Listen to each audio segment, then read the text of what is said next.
Извънземна флора. Планета Мамор. Тя е оранжева планета с оранжево небе. Тук се различават 10 000 нюанса на оранжевия цвят и живеят най-добрите хуманоиди във всички вселени, галактики и светове. Планета Мамор се намира в съзвездие Влияе, галактика Тити, паралелна вселена Кун, бъдеще 77 777 година. Днеска ще ви запознае с плодът Кла-Кла, което в превод от маморски означава разбираш истината. Плодът е оранжев на цвят, 7311 нюанс на оранжевия цвят с оранжеви власинки, които са 8201 нюанс на оранжевия цвят. Под корето оранжево на цвят, 3206 нюанс на оранжевия цвят с месечна част, която е 9999 нюанс на оранжевия цвят, с 3 броя косилки, които са оранжеви на цвят, 10 000 нюанс на оранжевия цвят. Ядката вътре е оранжева на цвят, 3333 нюанс на оранжевия цвят. Високо е дървото, 70 км с оранжеви клони, 5555 нюанс на оранжевия цвят. Листата са 6000 нюанс на оранжевия цвят. Плодът тежи 30 тона.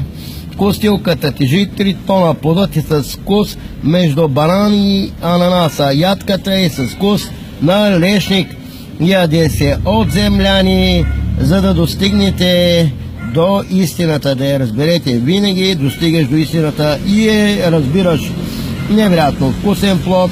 И аз съм Илян Недев, който ви запознавам с извънземната флора, извънземна фауна, извънземни раси, андроиди от бъдещето и извънземната инвазия, която превърша, защото лошите извънземни същества са се обединили и са решили да ни унищожат.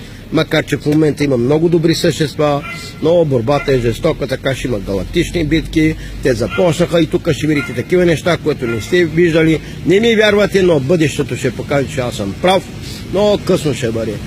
Има въплатени в нас много лоши извънземни, така че може и брат ти и съседът ти да се окаже лошо извънземно същество, което е най-големият кошмар.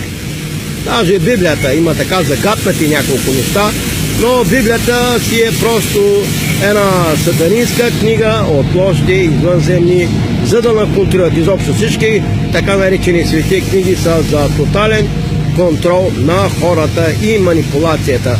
Те се хранят с нашите отрицателни енергии, обичат да ядат малки деца, особено които са от Орион, защото те са канибали, а от Сириус са вампири, обичат да пият кръв, откъдето е вашия бог Яхова, който от 7 измерение и след малко ще изпълня един хит песен, но след малко това е. За сега обичам ви, целувки и бъдете разумни и не вярвайте в Бога, нито в дявола, защото няма, и излъчвате само любов, добрина и светлина. И нека светлината и добрината, оранжевата светлина, да ви обгърни и да ви пази от всяко зло. Светлина, светлина, светлина и любов и разбиране на истината. Това е приятелчета. Всичко друго е лъжа. Обичам ви.